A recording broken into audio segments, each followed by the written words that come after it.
هوك قوم فوت JDMR ما هم سايبة هي نية زينة ما نقول 5 دور 100%.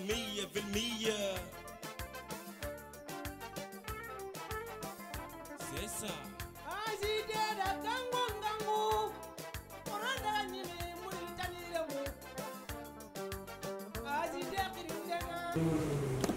Ce qui nous importe le plus aujourd'hui, c'est de continuer l'action qu'on a toujours fait jusqu'à présent, c'est-à-dire l'implantation de notre parti et sa structuration.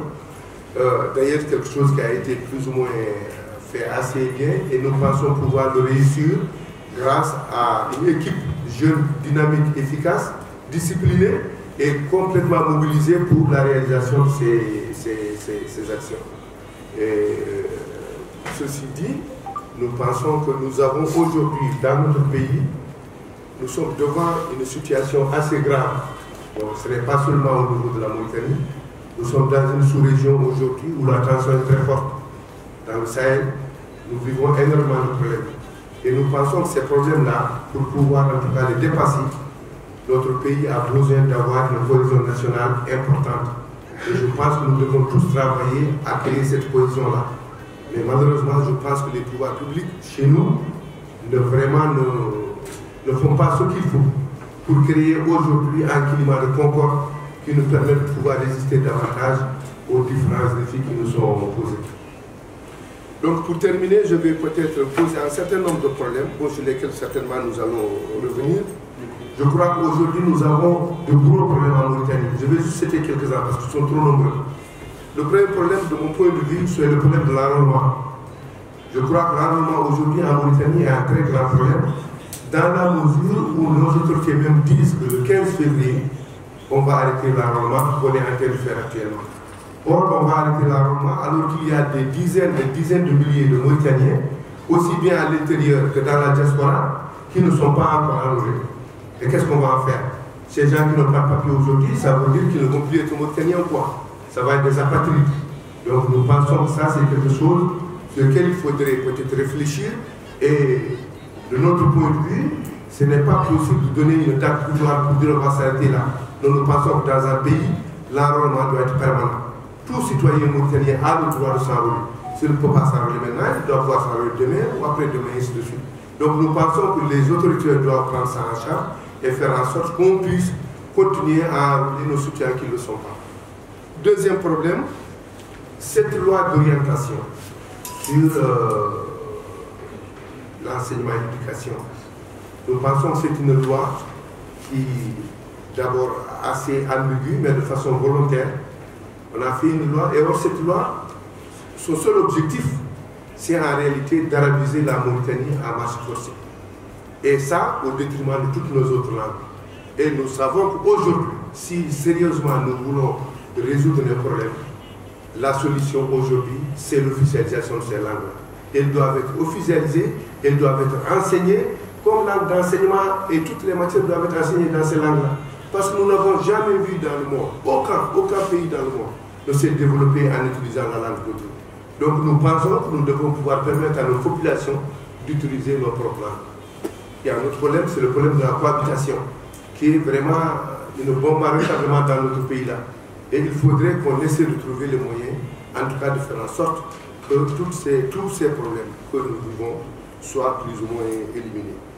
Bon, il y a beaucoup de problèmes, je ne les ai pas tous cités, mais je vais tout simplement terminer en vous disant que tous ces défis que nous aurons à affronter et qui seront probablement une base de travail et de collaboration que la JDMR proposera à ses partenaires dans un futur proche.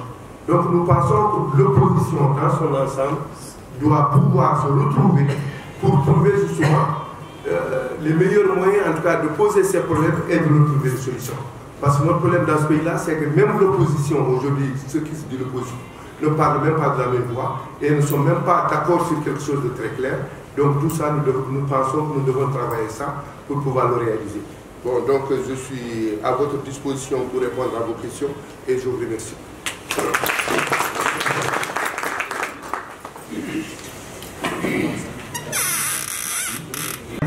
رغم الوقعات المرشح ان شاء الله الحزب 2024. النقطه الثانيه النقطة استغفر الله الرابعة ربما هي مسألة الإحصاء ومسألة الإحصاء لذلك، وهو مشكلة يعاني منها كل المتعلمون، ولا زالت هناك عقبات مطروحة في هذا المجال بالنسبة لكثير من المتعلمين. حتى الآن لم يستطيع هؤلاء الإحصاء ولا يمكن هؤلاء من خلال أوراق وطنية ثبوتية، وهي مسألة مؤلمة جدا، ويدعو السيد الرئيس الإدارة إلى اتخاذ مسؤوليتها في هذا الاتجاه، وكما أنه أيضا حيا الفريق البرلماني الحزب الذي يتكلم ويطرح الإشكالات ويطرح القضايا المتعلقة بالمواطنين في الجمهورية الوطنية، ومن هذا المنبر نحيي هؤلاء الزملاء والذين من ضمنهم طبعا رئيس الحزب السابق ابراهيم مختار. هؤلاء نحييهم على الدور الذي يقومون به ويلعبونه في البرلمان الحالي. السلام عليكم ورحمة الله. Wadi fof ko yettuɗon e garal mon ɗo e kadi yettude équipe men football kawɗo équipe Algérie wona hunde weynude eyyi emin naago laamu ngu tan ɓe paam sa yii en kawi Algérie ene wandi ko ɓurno moƴƴude Mauritanie rendina waɗa équipe ɗum ɗon noon kamɓe koye maɓɓe yoɓe tinno soɓe mbaɗa hunde yoɓe ƴewoɓe ɗeɓe ndendina Mauritanie naɓe fof taw hay goto lakketake eyyi joni noon sababu oɗo conférence pressante komin mbaɗi ñanden moɓodiral ngal noon ko wayno ko rowane min mbaɗini moɓodiral gaɗo ndewa ngal ɗo moɓodiral ngal comme extraordinaire rowane président men Ibrahima Sarr wino min en yiiɗi yomin jaafu ɗum ene yiiɗi foftade min ñaaguimo noon yo tinno yo wonan min ɗo ha ɓooya seeɗa par ce que oɗo mandat o wi ala mandat o heewi kono wawi komin hitande ɗum waɗi hikka min mbaɗi oɗo ngal ɗo moɓodiral joni noon wonno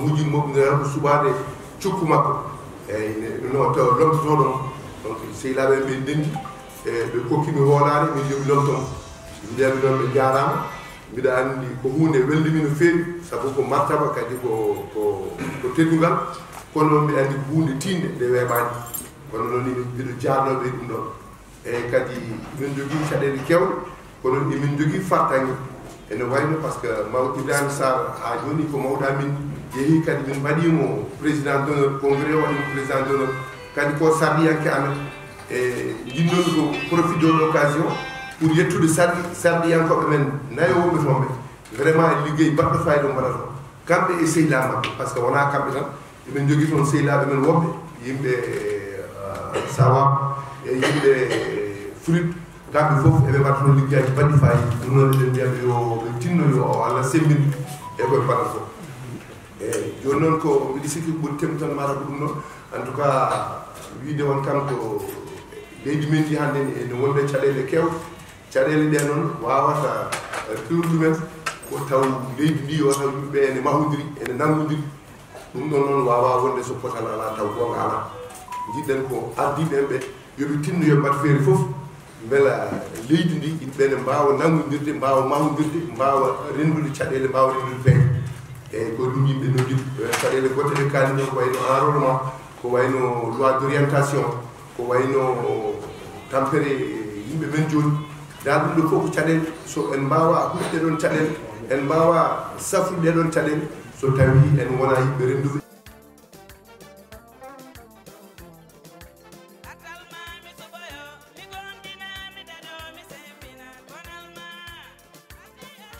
Par rapport à la candidature, j'ai expliqué un peu tout à l'heure. Bon, nous sommes, nous, un parti donc, qui a des textes. Les textes disent que seul le Congrès, normalement, a la possibilité de désigner le candidat à l'élection présidentielle.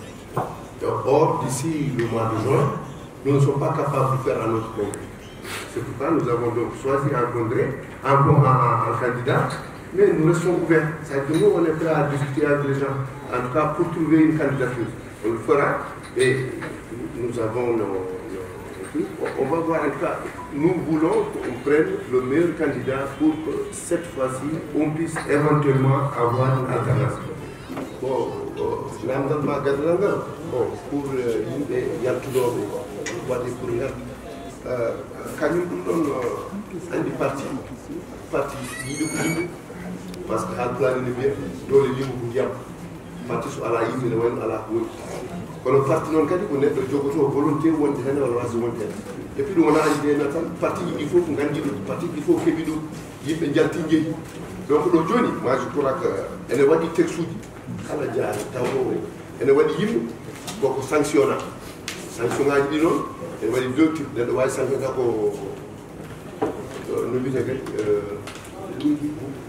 eyi taw ko jowaɗo tan jowaɗo walla taw ko jaltinaɗo eyi taw ko jowaɗo kam jowaɗo ne généralement ne waɗi muddo o so ɓinni tan jomum ɗum wawi artude ala caɗele ɗum artat tan taw ko diwaɗo noon ɗum kadi e texte uji ɗi enen jogui laabi ɗo neɗɗo rewata ha wawa artude pamaton kam minen kam parti o ko gudditiɗo ene yiiɗi yimɓeɓe foof yo gar kala garɗo ene neatano parti o yo ar kono noon ɗum ɗo ko laawol ko texte uji tan mbawata ɗum réglude eyyi kono noon yidde amen noon ko yimɓe yo gara keewal par ce que ko ɗum hokkata min toon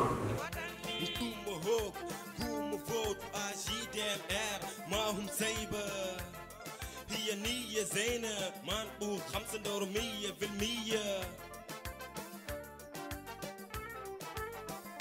C'est ça.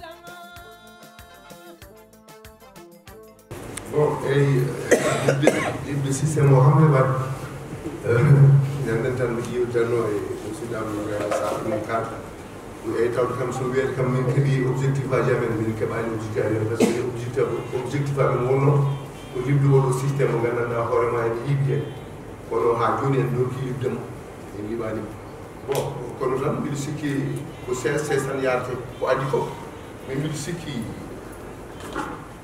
min jaat wadde feere mbeɗi min jañe parti o beele mo yaaje ko ali fof beele kala e nokkuji taw mo jogo yimɓe taw enen gona soldete makko enen daro ene kaala haala makko ɗum ko déjà pour déjà ƴamde yimɓe ko heddi ko hay so wooti ɗi ngari taw kala e nokkuji ɗo woote o waɗa no bureau woni taw eɗen mbawi jogade yimɓe men ene mbawi jooɗade ɗo len jooɗono waɗe fuufanen woodi bon pour l'instant kam mbiɗa sikki ɗum tan mataw mbawɗon wadde tawde en ngala moyen ngaji goɗɗi pour habtade kadi oɗo systéme malheureusement ko joguiɗo doole saabu ɗum joguiɗo laamu kañum jogui doole kono noon ɗum foof e waade noon mbiɗa sikki wonno dartortoɗen wonno pellitirten mbiɗa sikki ha sen iɗen liɓaniɓe ma en ɓustu doole mabɓe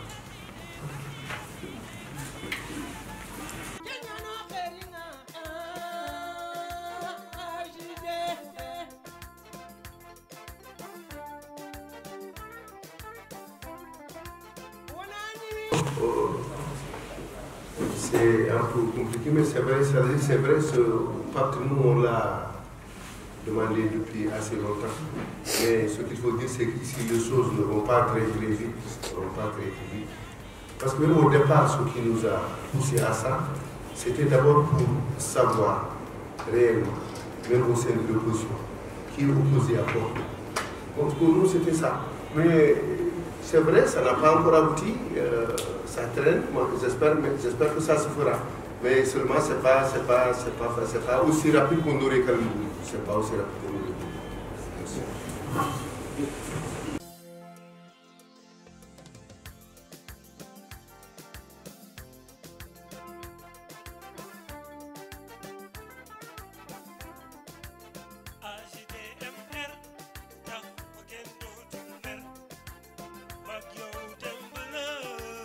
yewteɓe e garino e amen gilaɗan e jaaha kono minen caɗele amen e patto wona patto o tan caɗele amen e leydi ɗi ko dialogue e leydi ɗi minen mbiɗa sikki min tawtorama dialogue aji joyi dialogue aji ɗi fof nawama ha yetti kono so yettima tan watte ko yittin waɗo tan siidi dialogue waɗama ha gasi dans assise les États-Unis de la démocratie dialogue dans le Hagassi minen kan ko yamin min baddino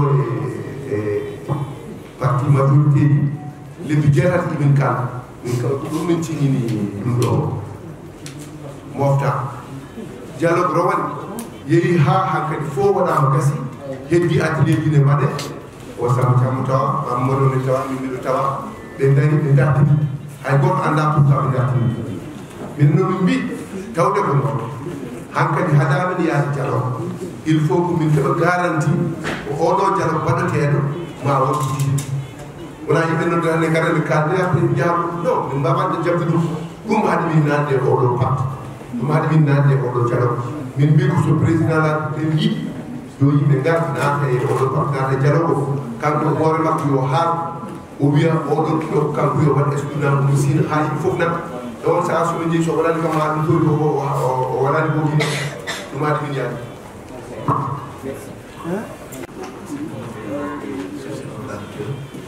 Visiblement, d'après les réunions de l'ASIDMR auxquelles j'ai assisté, vous êtes très proche de l'instance dirigeante. Donc, on peut dire que vous êtes à l'aise, ça exprime la diversité au niveau du parti de l'ASIDMR. On m'accuse parfois d'être un parti exclusivement noir. Donc, les humains démontrent le contraire. Vous, qui connaissez bien le système, et que vous avez des parents qui sont de l'autre côté, quel message avez-vous à leur dire pour rassurer le système de l'ASIDMR est un parti diversifié? Ensuite, comment êtes-vous traité au niveau de votre parti? Notre rôle, c'est rassurer tous les Mauritaniens que nous sommes à l'ASIDMR. Nous voulons réaliser vraiment un projet. Nous voulons vraiment passer un message ensemble pour demander aux Mauritaniens de chercher un terrain d'entente ou de chercher une façon de cohabiter ou de vivre ensemble et de passer les problèmes ou les plaies le corps البلد لأن هذا البلد أكوني des problèmes et aussi il faut vraiment être franc. Il faut vraiment demander aux gens de parler de ces problèmes qui ont été passés dans ce pays. Et nous sommes conscients quand même qu'il y a un système à détruire, il y a un système comment dirais-je, éradiquer si vous voulez. Donc c'est ça la mission, c'est ça notre mission. C'est vraiment montrer aux Mauritaniens que nous sommes condamnés à vivre ensemble. C'est une Mauritanie pour tout le monde. C'est une Mauritanie que tous les Mauritaniens sont appelés à chercher à se réconcilier et à vivre ensemble. Et c'est tout. Je m'excuse vraiment.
معهم سايبة هي نية زينة ما نقول $5 100%